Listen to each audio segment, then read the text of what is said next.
कोणता चिंता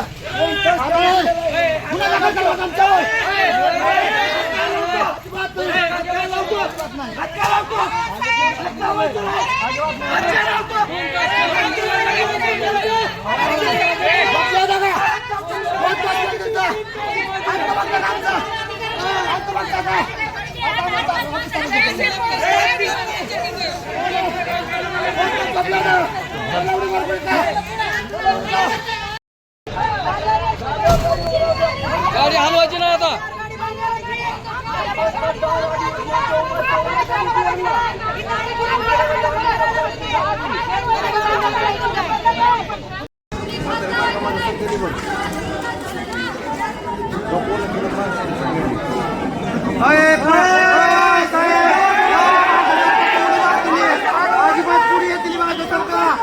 तुमच्यावरील मार्क मागासारखा उडी मार केली ती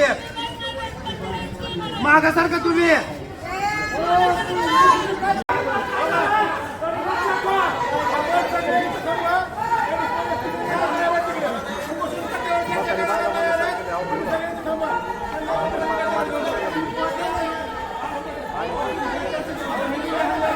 रस्त्यावर बसून उपोषण करताय, काय प्रकार आहे नेमका? काय मागच्या 5 दिवसापासून हे शेतकरी त्या कंपनीच्या अन्यायाच्या विरोधात उपोषणाला दाद मागण्यासाठी बसले.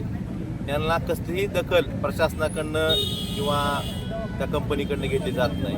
त्यामुळे त्यांना फाट्यावर मारण्याचं काम हे कंपनी, काही गावगुंड असतील, काही प्रशासनातले अधिकारी असतील, काही पोलीस अधिकारी असतील, त्यांना हाताशी धरून करतायत आणि त्यांच्याकडे बघायचं त्यांची कुणाची प्रशासनाची तयारी नाही.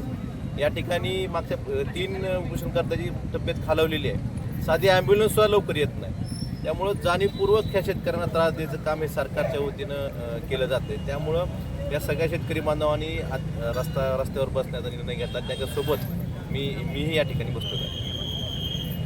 तुमची प्रशासनासोबत काही संवाद झालाय का? काय म्हणणं आहे? प्रशासनाकडे 2 चक्कीच्या बाबतीत ज्या शेतकऱ्यांच्या तक्रारी असतात त्यात विभागीय स्तरावर एक सहनियंत्रण समिती आहे, जिल्हाधिकारी स्तरावर एक सहनियंत्रण समिती आहे. त्या समितीकडे ज्यावेळेस शेतकरी तक्रार करतात, तहसीलदारकडे तक्रारी करतात, अधिकाऱ्याकडे तक्रारी करतात किंवा जिल्हाधिकाऱ्याकडे तक्रार, त्याची सुनावणी घेणं गरजेचं असताना हे अधिकारी सुनावणी का घेत नाही? त्या सुनावणीला कंपनीचे प्रमुख अधिकारी उपस्थित राहणं आवश्यक असताना फक्त त्या ठिकाणी काही स्थानिक गुंड किंवा एजंट लोक कंपनीचे हे अधिकारी कंपनीचे प्रतिनिधी उपस्थित असतात. ते शेतकऱ्यांना दबाव आणतात आणि सुनावण्या आजपर्यंत प्रकरणं किती आली आणि प्रशासनानं ती प्रकरणं किती मार्गी लावली याची मी प्रशासनाला वारंवार लेखी माहिती मागतो. प्रशासन मला माहिती द्यायला तयार नाही.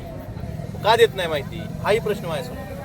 दादा, तुम्ही विधानसभेत आवाज उचलला होता, शेतकऱ्यांना शेतात मारहाण होते, काय पुढं काय झालं? जशाप्रमाणे राजाकार होते त्या राजाकाराप्रमाणे पोलिसातले काही अधिकारी कंपनीची सुपारी घेऊन काम करतायत. त्याची चौकशी झाली पाहिजे होती. याबाबत लक्षवेधीच्या माध्यमातून विधानसभेत प्रश्न उपस्थित केला होता. त्याला पोलिसांच्या वरिष्ठ अधिकाऱ्यामार्फत चौकशीचे आश्वासन सरकारनं दिलेले आहे, पण अद्यापर्यंत कुठलीही सुनावणी चौकशी झाल्याचं मला निष्पन्न झालेलं नाही किंवा मला माझ्या माहितीत नाही. तर ह्या प्रकरणाची ज्या शेतकऱ्यांना मारहाण झाली ह्या प्रकरणाची सखोल चौकशी होऊन दोषी अधिकाऱ्यावर कारवाई करणं अपेक्षित असताना अद्यापर्यंत सरकारनं घोषणा जरी केली असली फक्त की आम्ही चौकशी करू, तर प्रत्यक्षात कुठलीही चौकशी किंवा कुणावरही कारवाई सरकारनं केलेली दिसून येत नाही. जिल्ह्यातली परिस्थिती पाहता पुढची भूमिका काय असणार आहे? शेतकऱ्यांच्या बाबतीत शेतकऱ्यांचं जे म्हणणं आहे, शेतकऱ्यांवर जो अन्याय दलालाच्या मार्फत कंपनीच्या मार्फत काही पोलीस अधिकाऱ्यांनी केलेला आहे किंवा प्रशासनातल्या काही अधिकाऱ्यांनी केलेला आहे, त्या अन्यायाला म्हणजे त्या मागणीसाठी दाद मागण्यासाठी जे शेतकरी बसलेत त्यांना न्याय मिळेपर्यंत मी त्यांच्यासोबत त्यांच्या लढ्यात सहभागी होणार आहे.